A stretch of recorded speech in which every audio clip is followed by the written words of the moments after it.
Donc, j'ai le plaisir de vous présenter Maude Tenaillon, qui va vous parler de la domestication du maïs cultivé, donc directrice de recherche CNRS à l'Université Paris-Saclay, dans l'Institut IDEV, Évolution du vivant.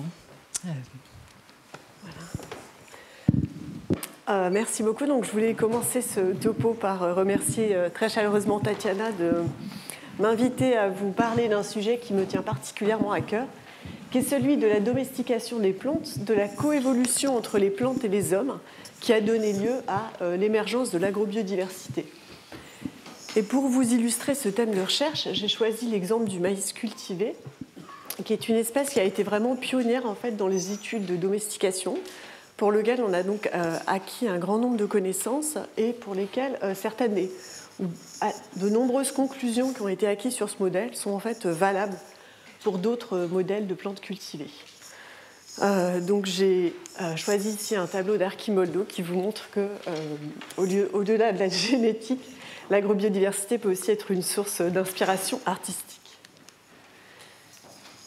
Alors, ce qui m'intéresse dans la domestication, c'est cette idée de couplage entre l'histoire humaine et celle des plantes, un couplage irréversible entre l'histoire humaine et celle des plantes. Donc, je définirai ici la domestication comme l'acquisition par une espèce de caractère profitable aux humains. Et le couplage entre les hommes et les plantes naît de la dépendance qui s'installe entre, d'une part, les plantes domestiques qui sont peu adaptées à leur survie dans leur environnement naturel, qui sont devenues petit à petit inadaptées à cette survie, et la dépendance également des humains aux plantes domestiques, puisque leur alimentation dépend largement d'un petit groupe de plantes domestiques. Et donc, il y a cette couplage, cette interdépendance, cette coévolution entre les hommes et les plantes qui est vraiment, je trouve, fascinante. Alors, la domestication, comment commence l'histoire? Elle commence à partir de populations sauvages qui sont soumises dans leur environnement naturel à une pression de sélection naturelle. Et en fait, cette sélection naturelle, qu'est-ce qu'elle fait? Elle permet l'adaptation de ces populations sauvages à une multitude d'environnements. Et ensuite, ces populations sauvages, pour certaines, ont été mises en culture avant la domestication. Puis on a l'étape de domestication en elle-même, suivie de l'étape d'amélioration et de dispersion des formes domestiques. Et bien sûr, au cours de cette domestication, de cette dispersion des formes domestiques, on a des processus aussi d'adaptation locale, puisqu'on a une dispersion des cultures en dehors de leur centre d'origine et des adaptations à des multitudes d'environnements. Donc les trois dernières étapes ici sont sujettes à la fois à la sélection naturelle, mais également à une sélection humaine. Et ce qui est intéressant, c'est que les formes sauvages et les formes domestiques ont maintenu en fait un dialogue à travers des flux de gènes. Et donc, il y a une possibilité d'échange en fait pour les formes sauvages et domestiques qui sont pour la plupart restées interfertiles. Alors, la domestication, ça a bien sûr été une transition majeure dans l'histoire de l'humanité. Elle a aidé à la sédentarisation de l'homme et également à l'expansion des populations humaines. Donc, sur ce graphe que vous pouvez voir ici, c'est la population sud-américaine. Vous pouvez voir qu'on a ici une augmentation de cette densité de population. Et puis, au moment de la transition néolithique qui a accompagné l'agriculture, on a un très fort changement de pente qui correspond à une très forte augmentation de la densité des populations humaines.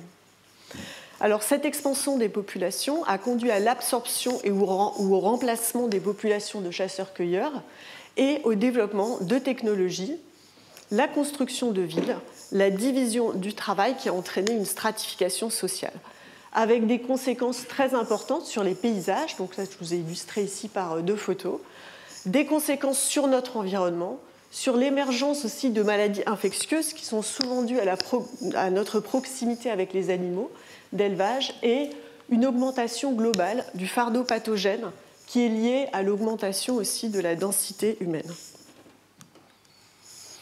Alors cette transition, en fait, elle a été coûteuse, puisque en fait, les humains ont acquis une forte dépendance à seulement quelques espèces. Et puis, l'agriculture, ça a aussi été un régime alimentaire moins varié, avec l'apparition de déficiences nutritionnelles Et ça a causé un déclin initial sur la santé qu'on peut voir en fait ici. Ici, vous avez l'évolution de la taille chez les hommes et chez les femmes. Et vous voyez que la transition néolithique a conduit à un déclin très fort en fait, de la taille, aussi bien chez les hommes que chez les femmes. Et c'est qu'à partir en fait, des années 1850 qu'on a commencé à avoir une augmentation de taille extrêmement forte, de plusieurs centimètres par génération. Donc c'est l'augmentation que vous voyez ici. Alors ce que je trouve aussi intéressant, mais je ne suis pas de ce domaine-là, mais je trouve que c'est assez intéressant, si vous regardez la taille, l'augmentation de la taille du cerveau chez les homininés, vous voyez qu'il y a une augmentation relativement régulière, donc là c'est exprimé en millions d'années, relativement régulière, avec un boom ici qui correspond à l'apparition du genre Homo, puis Homo sapiens ici. Et qu'est-ce qui se passe récemment? Vous voyez une baisse de la taille du cerveau humain dans les quelques derniers milliers d'années. Et il y a des articles qui proposent que cette baisse récente de la taille du cerveau serait liée au coût de la réponse immunitaire, peut-être également à l'acquisition d'une intelligence collective au profit d'intelligence individuelle. Et on pourrait également avoir une sélection relâchée par un apport constant de nourriture qui fait qu'on a à gérer un environnement beaucoup moins complexe pour s'alimenter. Donc c'est vraiment encore, si j'ai bien compris, sujet à débat, et ce n'est pas exactement lié, c'est apparu plus tardivement que la transition néolithique, mais je trouvais que c'était intéressant de mentionner ça. Alors l'humanité, bien sûr, elle s'est adaptée aux plantes. Donc ici, il y a un exemple de l'augmentation du nombre de copies des gènes codant une enzyme qui s'appelle l'amylase, qui permet de digérer l'amidon chez les humains. Donc vous voyez ici une phylogénie, et vous voyez que les humains ont en effet un grand nombre de copies de ce gène codant l'amylase. Et donc ce gène il permet donc de digérer l'amidon. Et ce qui est intéressant, c'est que des espèces qui vivent en très proche proximité avec l'homme, telles que la souris ou le rat, ou même des animaux domestiques, le cochon ou le chien, ont également un grand nombre de copies. Et dans cet article, ce qui montre, c'est qu'il existe des corrélations positives entre le nombre de copies, l'activité de l'amylase salivaire et la variété du régime alimentaire. Donc cet exemple suggère qu'il y a bien une adaptation du fait que notre alimentation avec l'agriculture est devenue beaucoup plus riche en amidon, puisque les céréales, par exemple, sont très, très riches en amidon. Et donc, il y aurait une adaptation qui fait qu'il y aurait une sélection pour une augmentation du nombre de copies d'amylase, aussi bien chez les hommes que chez les animaux qui partagent quelque part des similarités de régime alimentaire. Donc l'humanité s'est adaptée aux plantes, mais les plantes se sont aussi adaptées aux besoins humains, et c'est vraiment ici le centre de cet exposé. Alors comment elles se sont adaptées? Elles ont des architectures plus compactes. Donc si vous prenez le tournesol sauvage ici, il a une architecture beaucoup plus compacte que le tournesol domestique.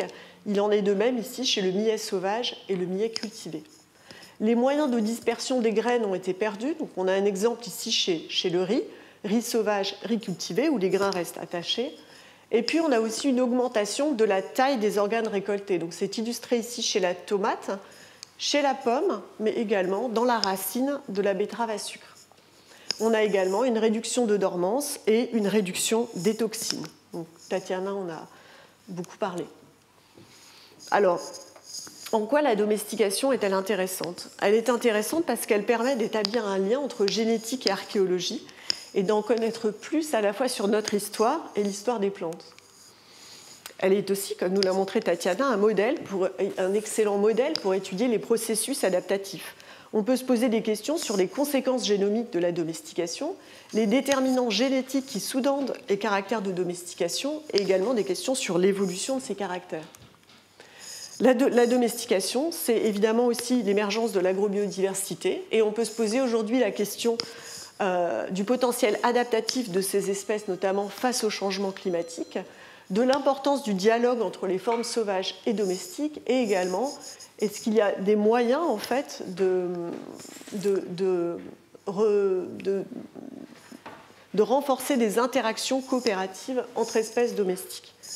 Donc au cours de cet exposé, je vais essayer de vous parler un peu de tous ces aspects en prenant différents exemples. Et je vais faire ça en prenant comme exemple plus particulièrement le maïs, qui, comme je vous l'ai dit, est une espèce vraiment modèle pour étudier la domestication. C'est vraiment une espèce pionnière en fait pour ces travaux. Et donc je vous ai illustré ici une population de théocyntes sauvages, donc ici au Mexique. Donc les théocyntes sont les plus proches apparentés sauvages du maïs cultivé. Vous avez ici une photo de théocynte, vous voyez, avec un port extrêmement buissonnant, et cet épi qui est donc très petit, composé de quelques grains qui sont en quinconce et qui sont recouverts d'une cupule très dure qui les rend assez impropres en fait à la consommation. Ensuite, vous avez ici des variétés traditionnelles. Donc, à partir des populations sauvages, la domestication a conduit à l'émergence de variétés traditionnelles. Donc, vous pouvez voir une photo ici, qui sont extrêmement divers sur la forme et la couleur des épis. Et puis, à partir de ces variétés traditionnelles, ont été dérivées des lignées. Et vous avez ici un champ de lignées de maïs, un matériel donc génétiquement très homogène, qui est ensuite servi pour faire de la sélection hybride et l'obtention donc de maïs hybride avec un épi beaucoup plus grand qui contient des centaines d'épis, des centaines de grains, et des grains nus qui sont évidemment propres à la consommation, aussi bien des humains que des animaux. En ce qui concerne donc l'histoire, qu'est-ce qu'on apprend sur l'histoire? Donc, tout d'abord, un petit rappel en fait sur les centres de domestication. Donc, comme vous l'a indiqué Tatiana, il y a des centres à travers la planète. Il y a des centres de domestication qui sont des centres, des régions géographiques dans lesquelles la plupart des espèces ont été domestiquées. Donc aujourd'hui, on reconnaît 6 grands centres de domestication. Ici, j'ai indiqué à chaque fois pour chaque centre les dates des domestications les plus anciennes. Et j'ai aussi indiqué une liste d'espèces qui n'est pas du tout exhaustive, mais juste quelques espèces. Donc vous voyez que le plus vieux centre de domestication qui est considéré comme le berceau de l'agriculture, c'est le croissant fertile ici, avec l'une des plus anciennes domestications qui est celle du blé, qui date d'il y a environ 13 000 ans. Et puis vous avez d'autres domestications comme celle de l'orge, du pois ou de la lentille, par exemple. Vous avez un centre ici américain avec la domestication du tournesol, un centre mésoaméricain ici, avec la domestication du maïs dont on va beaucoup parler, mais également celle du haricot et de la courge, par exemple. Un centre andin, avec la domestication également du haricot. Il y a une double domestication chez cette espèce, mais également du tabac, du piment, par exemple. Ensuite, un centre africain qui est un peu plus diffus, avec la domestication du mil ou du sorgho. Et puis, un centre asiatique, avec la domestication du millet, du soja et du riz.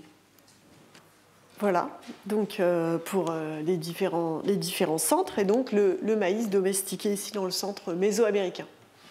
Alors, donc les gens on avait l'idée que le maïs avait été domestiqué en fait au Mexique, mais on se demandait où. Et en fait, il existe 2 sous-espèces de théocyntes. Il y a une sous-espèce de théocynte qui pousse plutôt dans les régions de plaine, qui est appelée Parviglumis. Vous voyez l'aire de distribution en vert ici sur cette carte du Mexique. Et une sous-espèce de théocynte qui s'appelle Mexicana, qui pousse plutôt dans les hauts plateaux, dont l'aire de distribution ici est plus ou moins l'aire rouge qui est indiquée ici. Donc sous des climats beaucoup plus tempérés finalement. Et puis, donc, ce qui se passe dans les années 80, donc, des chercheurs ont en fait échantillonné un très grand nombre de variétés de maïs dans toutes les Amériques, et puis ils ont fait une caractérisation génétique de ces variétés de maïs et de théocyntes, et ils ont établi cet arbre ici. Et ce que vous voyez sur cet arbre, c'est que l'ensemble des maïs cultivés ici ont une origine unique, monophylétique, qui est là donc, et qui les place plus proches de cette sous-espèce qui s'appelle Parviglumis, qui est donc la sous-espèce des plaines.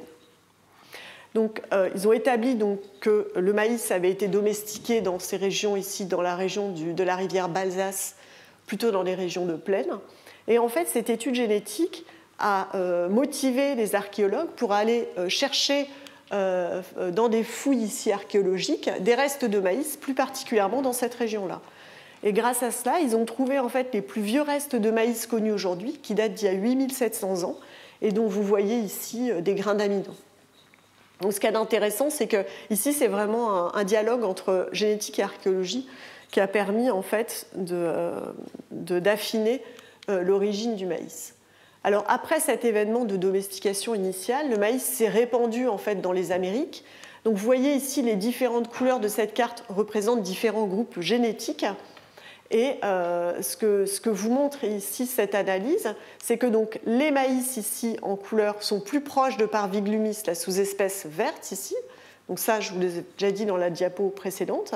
Mais ce que vous voyez aussi, c'est qu'il y a clairement une expansion nord-sud, avec ici, à partir donc, des maïs mexicains en rose-rouge ici, les maïs bleus puis roses. Donc vous voyez qu'ils retracent ici cette expansion. Et pareil vers le sud. Donc c'est à partir de ce type de données qu'on peut retracer les routes d'expansion du maïs, et les différentes dates ici indiquent les dates de restes archéologiques de ces différents maïs. Ce qu'on a pu montrer récemment, c'est que le maïs avait été introduit en Europe selon 2 vagues d'introduction, une des Caraïbes vers le sud de l'Espagne et une de la côte nord des États-Unis, Canada, vers le nord de l'Europe, à l'époque de la découverte des Amériques. Donc maintenant, on peut se poser des questions sur les conséquences génomiques de la domestication. Alors, comme vous l'a dit Tatiana tout à l'heure, la domestication, c'est des goulots d'étranglement successifs. Pourquoi ? Parce que quand l'homme a domestiqué le maïs, il a pris un sous-échantillon des théocynthes qui existent, donc un sous-échantillon finalement de cette diversité qui est représentée ici par des couleurs, pour dériver des variétés traditionnelles. Et de la même façon, les lignées qu'on a obtenues chez le maïs ont été obtenues à partir d'un sous-échantillon des variétés traditionnelles.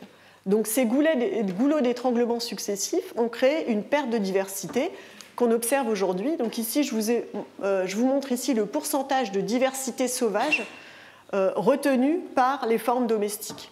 Vous voyez que pour la plupart du temps, c'est en dessous de 100%. Pour le maïs, il y a une perte de diversité par rapport au théocynthe qui est estimée à environ 20%. Pour des plantes comme le blé, la perte peut atteindre 70%. Et par contre, les arbres fruitiers sont souvent un peu une exception.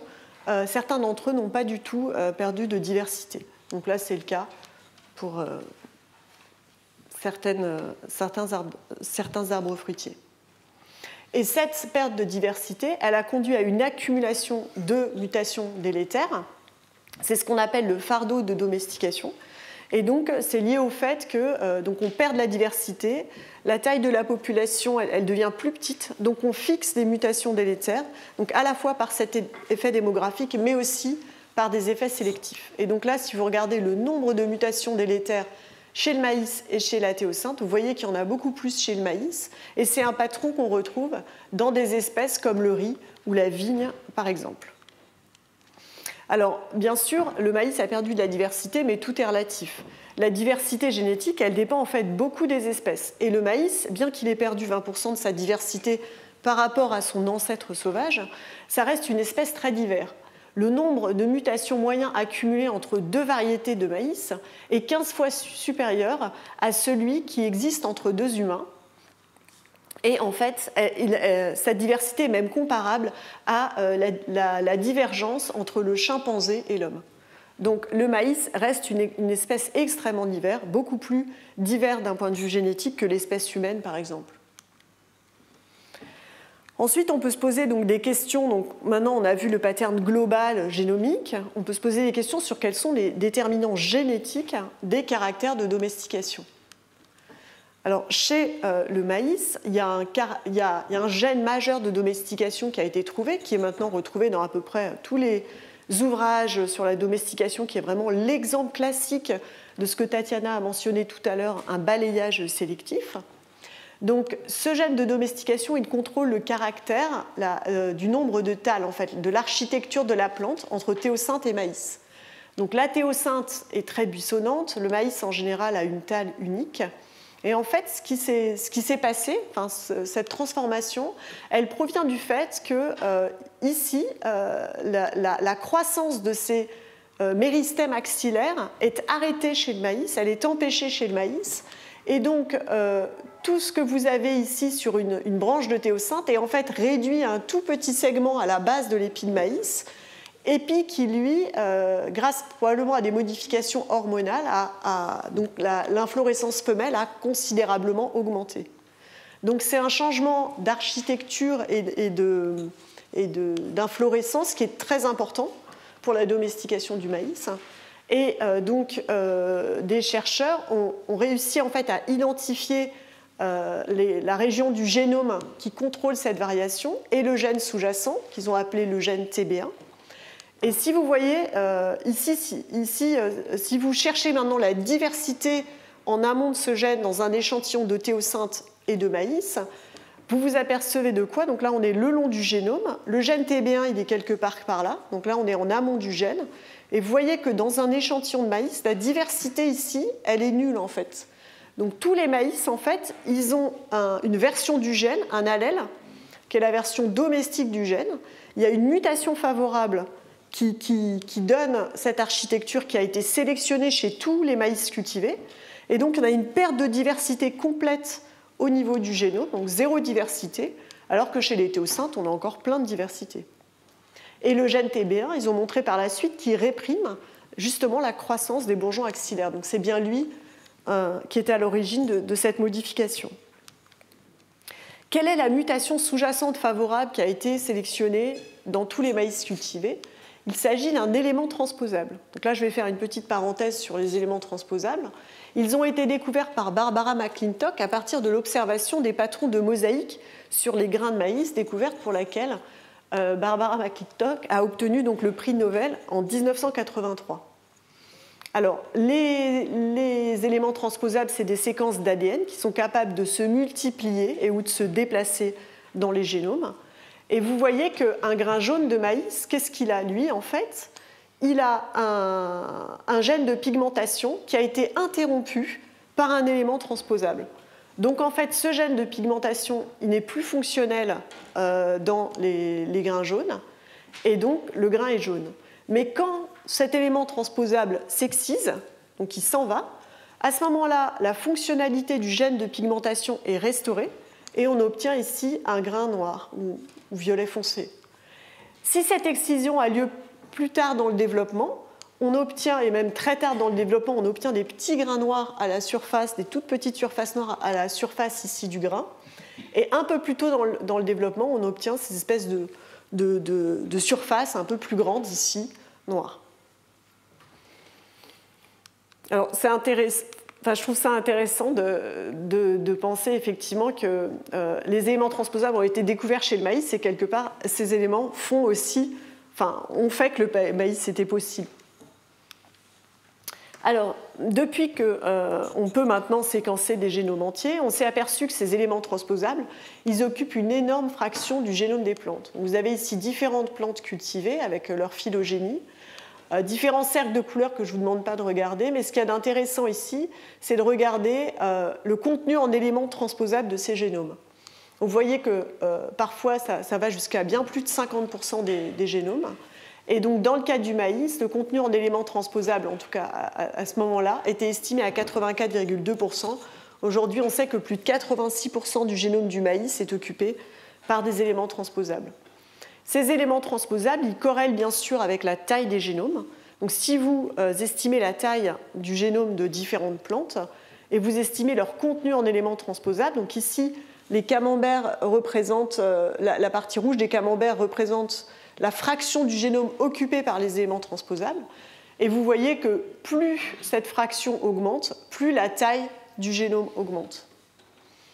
Maintenant, si vous regardez plus entre espèces, mais vous regardez à l'intérieur d'une espèce, comme le maïs, vous séquencez à un endroit du génome une région sur plusieurs lignées de maïs, et vous voyez que dans cette région, il y a des empilements d'éléments transposables, donc c'est ces petits triangles ici, et en fait, cet empilement, il varie beaucoup d'une lignée à l'autre. Donc on parle de variations structurales, il y a eu d'énormes variations structurales entre différentes lignées de maïs, donc entre différents individus de la même espèce. Alors on pourrait penser, et alors ce qui est intéressant, c'est que nous, ce qu'on a estimé ici, c'est la taille du génome de différentes lignées de maïs. Là, c'est des variétés traditionnelles de maïs. Vous voyez que certaines variétés ont 7,11 picogrammes d'ADN par cellule, d'autres 5,58 picogrammes. Donc c'est une énorme différence de taille de génome à l'intérieur d'une espèce. mais on n'a pas pu montrer de lien entre le contenu en éléments transposables. C'est plutôt d'autres éléments que les éléments transposables qui expliquent des différences de taille de génome à l'intérieur de cette espèce. Donc, les éléments transposables sont une source importante de variation fonctionnelle. Donc, chez le maïs, elle a permis, c'est une mutation donc, qui a permis un changement d'architecture très important. Mais chez d'autres espèces comme la vigne, par exemple, vous avez ici des grains de vigne noire qui sont liés à l'expression ici d'un gène. Ce gène peut être interrompu par un élément transposable et devenir non fonctionnel, vous obtenez du raisin blanc. Cet élément peut sauter en laissant un petit bout en amont du gène. Le gène est moins exprimé que là et vous obtenez un phénotype intermédiaire un peu rosé. Chez l'orange sanguine, c'est le contraire. Donc vous avez ici une orange et quand un élément transposable ici s'insère en amont du gène, au contraire, cet élément possède des séquences qui permettent l'activation du gène qui fait qu'il y a une production de pigments et on obtient l'orange sanguine. Bon, je referme la parenthèse sur les éléments transposables et je reviens à mon gène TB1. Donc là, il y a une chercheuse qui s'est intéressée à savoir si l'allèle domestique au gène TB1 était déjà présent dans des restes archéologiques. Donc elle a séquencé le gène TB1 dans des maïs, dans des restes archéologiques datant de 4000 ans, 3000 ans, 2000 ans. Ici, vous avez différentes dates. Vous avez 2 sites archéologiques. Et ce que vous voyez, c'est que l'allèle domestique qui est retrouvé aujourd'hui chez tous les maïs, il était présent dans tous ces restes anciens. Donc, ce qui montre qu'à cette époque-là, le maïs était déjà domestiqué, au moins partiellement. Et ce qu'il y a d'intéressant, c'est que chez les théosyntes actuellement, si vous recherchez cet allèle domestique de maïs, il existe à très faible fréquence. Donc en fait, il préexiste. Et ce qu'ont fait les premiers agriculteurs, c'est de sélectionner une mutation qui est préexistante dans des populations sauvages à très faible fréquence. Alors, une autre chose à retenir, c'est que TB1, comme beaucoup d'autres gènes de domestication, sont en fait des chefs d'orchestre. C'est des facteurs de transcription qui régulent l'expression de tout un tas d'autres gènes. Donc un gène de domestication, je dirais un peu typique, qui ressemblerait à celui-là, il est en fait embrigadé dans tout un réseau de régulation avec d'autres gènes. On a montré par des simulations qu'il y a une très forte réorchestration de ces réseaux au cours de la domestication. Cette réorchestration, globalement, elle a conduit à plus de gains de connexion que de pertes. Et donc, on a en fait une diminution de la modularité et une augmentation des corrélations génétiques. Donc, vous voyez, donc ça, c'est une étude par simulation. Les corrélations génétiques, vous voyez qu'elles ont augmenté au cours de la domestication et elles sont restées plus élevées qu'avant. Et ça fait ça peut affecter notre capacité à sélectionner indépendamment des caractères dans les formes cultivées. Donc on va poursuivre maintenant un peu sur l'évolution des caractères. Et notamment une question qui est intéressante, c'est d'où vient finalement le succès évolutif extraordinaire des espèces cultivées. Donc si on réfléchit à une espèce comme le maïs, mais qui est tout à fait typique, je pense, pour ce patron, le maïs, en fait, son ancêtre, entre guillemets, il est retrouvé dans une petite zone du territoire mexicain. Mais aujourd'hui, le maïs, il est cultivé dans tous les pays, à peu près tous les pays du monde. Donc il y a un succès évolutif extraordinaire. À quoi c'est dû ?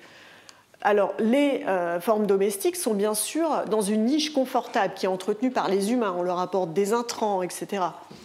On diminue la compétition de ces espèces avec les autres espèces, notamment avec des herbicides. Mais ce qu'on peut penser aussi, c'est qu'en dehors de ces aspects un peu environnementaux, les espèces sauvages apparentées aux espèces domestiques ont sans doute une capacité adaptative un peu hors du commun qui explique que les formes domestiques peuvent ensuite s'adapter vraiment à des environnements extrêmement variés. Donc nous, on a étudié ça par exemple chez la théosynte. On a été donc échantillonner des théosyntes au Mexique le long de gradients d'altitude. Donc il faut savoir que les théosyntes sont capables de pousser entre 0 m d'altitude et 2800 mètres ou au-delà d'altitude. Et on a collecté toutes ces populations de théosyntes, on les a cultivées dans 2 jardins communs. Et on a mesuré tout un tas de caractères. Vous avez ici des populations qui sont ordonnées par ordre croissant d'altitude. Et vous voyez que, par exemple, ici, c'est des caractères tels que la floraison femelle, la floraison mâle, la longueur des grains ou le nombre de stomates. Donc les stomates, c'est des petites structures sur les feuilles qui permettent de réguler les échanges gazeux.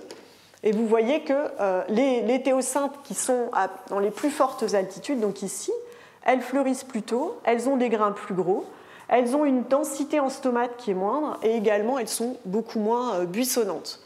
Donc il y a vraiment un syndrome ici d'adaptation à l'altitude, donc un ensemble de caractères adaptatifs qui ont été sélectionnés et qui permettent aux théocyntes de s'adapter à des climats déjà extrêmement variés. La floraison bien sûr a été un caractère clé de la diffusion du maïs.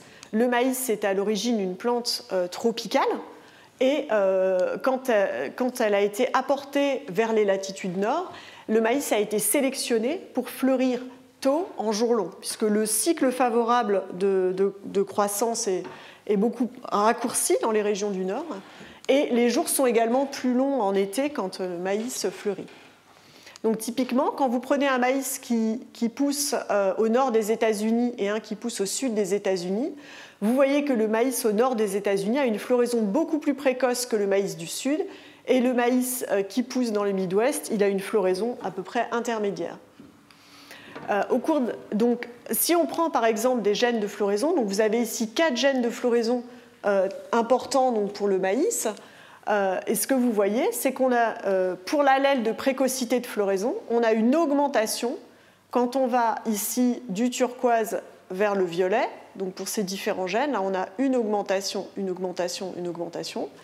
Par contre, pour ces gènes, on n'a pas vraiment de patron spécifique pour la diffusion vers le sud. Donc c'est d'autres déterminants génétiques qui ont accompagné l'ajustement de la date de floraison du maïs dans sa migration vers le sud, mais vers le nord, on a déjà un certain nombre de déterminants. Et beaucoup d'entre eux, beaucoup des mutations sous-jacentes en tout cas, ici sont dues à des éléments transposables. Alors maintenant que le maïs il est adapté au climat tempéré, on peut se poser la question, est-ce qu'un maïs qui est aujourd'hui, une lignée de maïs qui est aujourd'hui adaptée au climat tempéré, est-ce qu'elle est encore capable de s'adapter? Quel est son potentiel adaptatif? Pour répondre à cette question, on a mené une expérience de sélection divergente sur le plateau de Saclay depuis 20 ans. Donc, on est parti de 2 lignées de maïs, donc c'est un matériel génétique extrêmement homogène, 2 lignées de maïs, la lignée F252 et la lignée MBS. Donc, ce qu'on a fait, c'est qu'on a fait pousser ces 2 lignées, donc ça, c'est les lignées ancêtres qui sont en grise. Et puis, on a sélectionné les individus les plus précoces et les individus à floraison les plus tardives, dans chacune des lignées indépendamment. Alors bien sûr, au départ, il y avait extrêmement peu de différences, et différences très subtiles. Et puis, ensuite, parmi les individus qu'on avait sélectionnés qui étaient les plus précoces, on les a auto-fécondés, on a resélectionné les plus précoces parmi les plus précoces, et ainsi de suite pendant 20 ans, et on a fait pareil pour les tardives.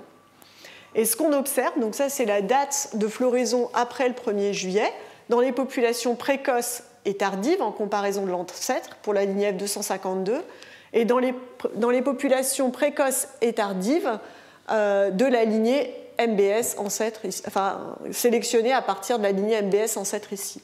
Ce qu'on a pu montrer, c'est qu'après 20 générations de sélection divergente, on a jusqu'à 3 semaines de différence entre précoce et tardif, ce qui est un écart comparable à ce qui est observé entre lignées de maïs à l'échelle de l'Europe.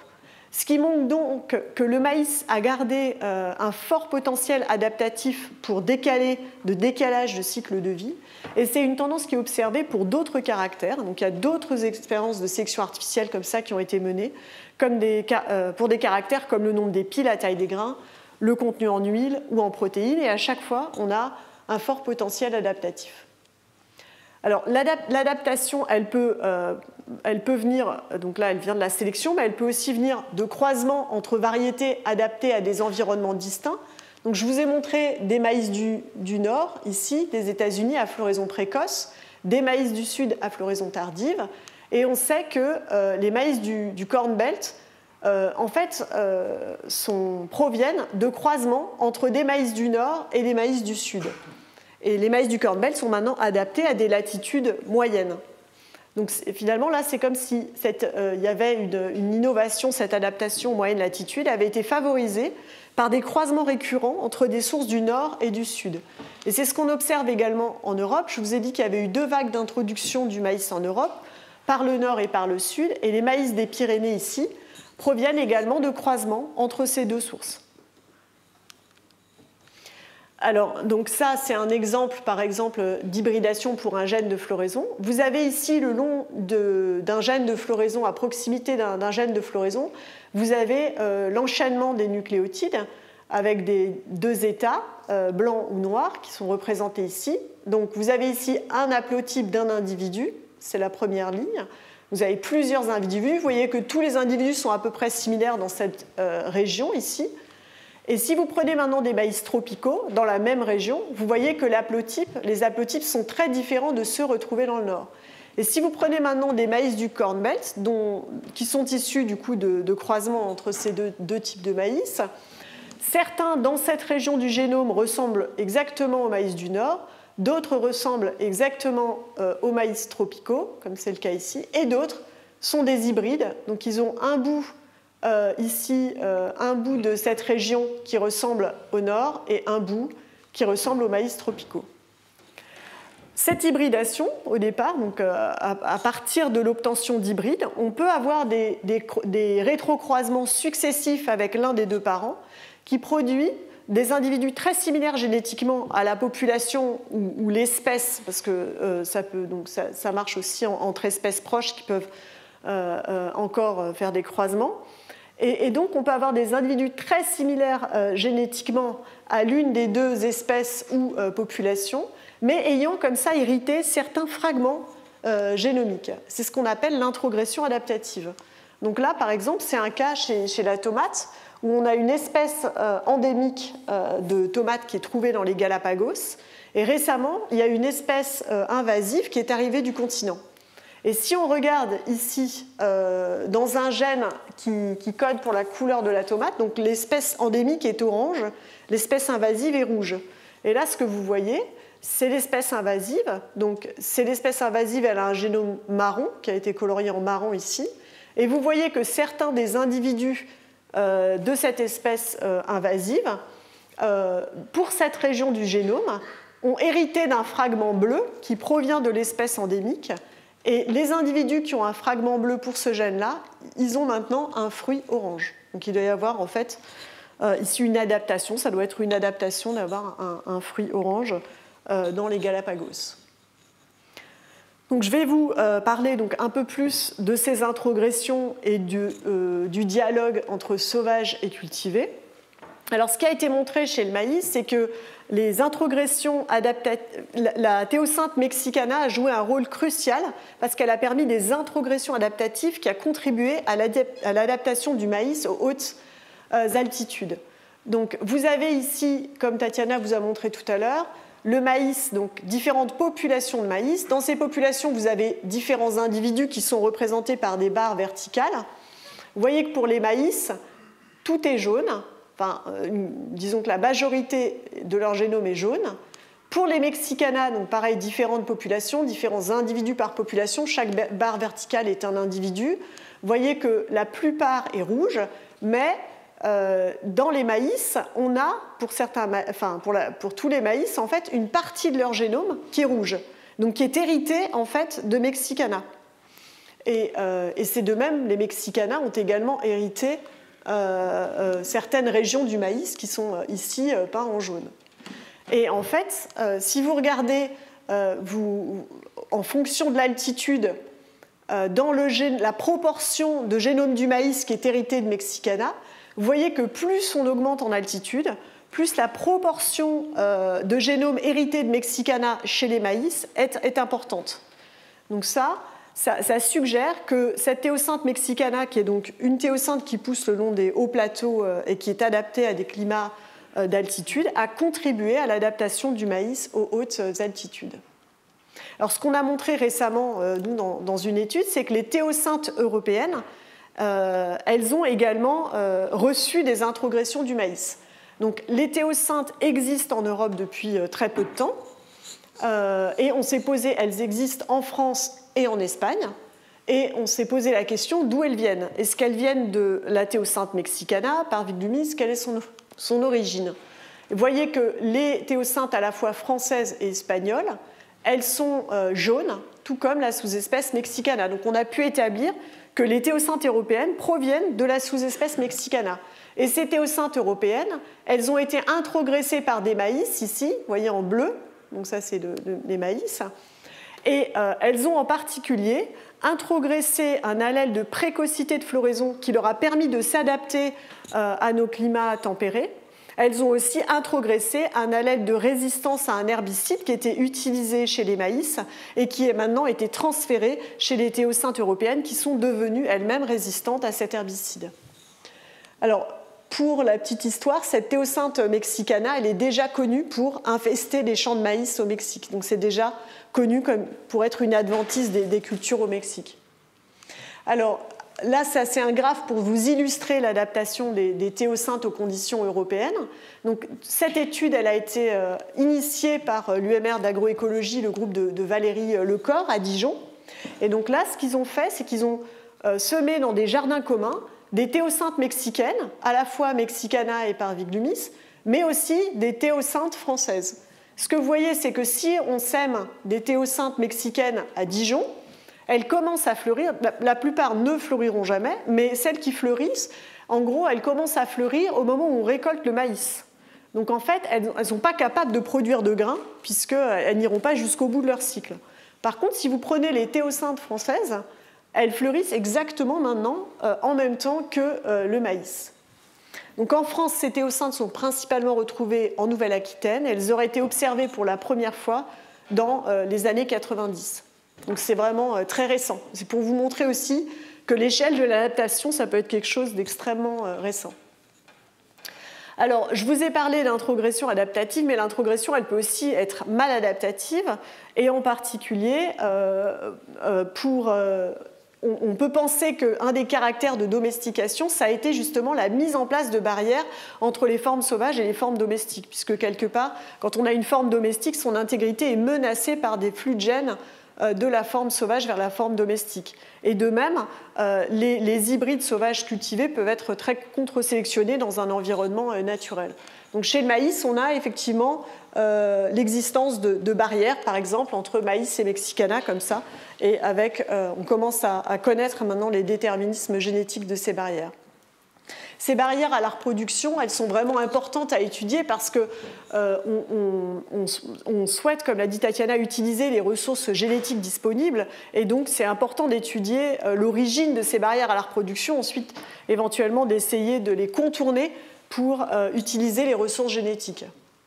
Alors là, je vous montre l'intérêt d'utiliser les ressources génétiques. C'est un article qui est paru sur le MIL, où ils ont regardé la vulnérabilité génomique. Donc, qu'est-ce que c'est que la vulnérabilité génomique? C'est quelque part, vous essayez de détecter dans le génome toutes les régions du génome qui pourraient être associées à l'adaptation à un environnement. Ensuite, vous prédisez les environnements futurs avec différents modèles de prédiction climatique. Et ensuite, vous essayez de dire, voilà la composition génomique que mes variétés auront besoin d'avoir en 2050 pour s'adapter au climat. Et la distance entre la composition génomique actuelle et la composition génomique future, ça vous donne votre vulnérabilité. Et vous voyez que, par exemple, pour le mil, donc en rouge, c'est les variétés qui sont très vulnérables dans le futur. Et donc, vous voyez qui sont très vulnérables aujourd'hui pour les changements futurs. Vous voyez qu'il y a un certain nombre de variétés, ici en rouge ou jaune, qui sont très vulnérables. Et certaines variétés donc, sont plus vulnérables que d'autres. Et donc, les ressources génétiques, à la fois sauvages et cultivées, sont essentielles pour améliorer les variétés existantes, puisque justement, elles sont des sources potentielles d'introgression adaptative. Alors finalement, on en vient aux interactions coopératives. Donc, bien sûr, on peut améliorer une espèce en utilisant des ressources génétiques disponibles, mais ce qu'on peut aussi faire, c'est utiliser la diversité entre espèces comme un levier pour générer des interactions bénéfiques entre plantes. Donc nous, on travaille sur un système qui est le système d'agriculture traditionnelle qui a été pratiqué pendant des millénaires en Amérique latine et qui est encore aujourd'hui pratiqué. et qui s'appelle le mille-pas, et qui consiste à assembler le maïs, le haricot et la courge. Et ce que les travaux ont pu montrer, c'est que ces 3 espèces, par exemple, ont des complémentarités. Le maïs sert de tuteur pour le haricot. On a des complémentarités au niveau des systèmes racinaires qui explorent des couches de sol un peu différentes.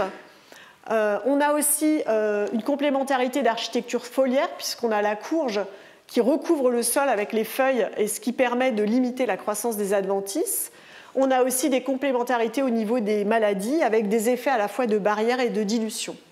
On a également des phénomènes de facilitation. Donc, par exemple, les feuilles de courge qui recouvrent le sol permettent de retenir l'humidité. Le haricot est capable de capter l'azote atmosphérique, ce qui favorise la disponibilité en azote pour le maïs. Et on a une possible acidification du sol par des exudats racinaires qui augmentent la disponibilité en nutriments assimilables, à la fois pour le maïs et pour le haricot.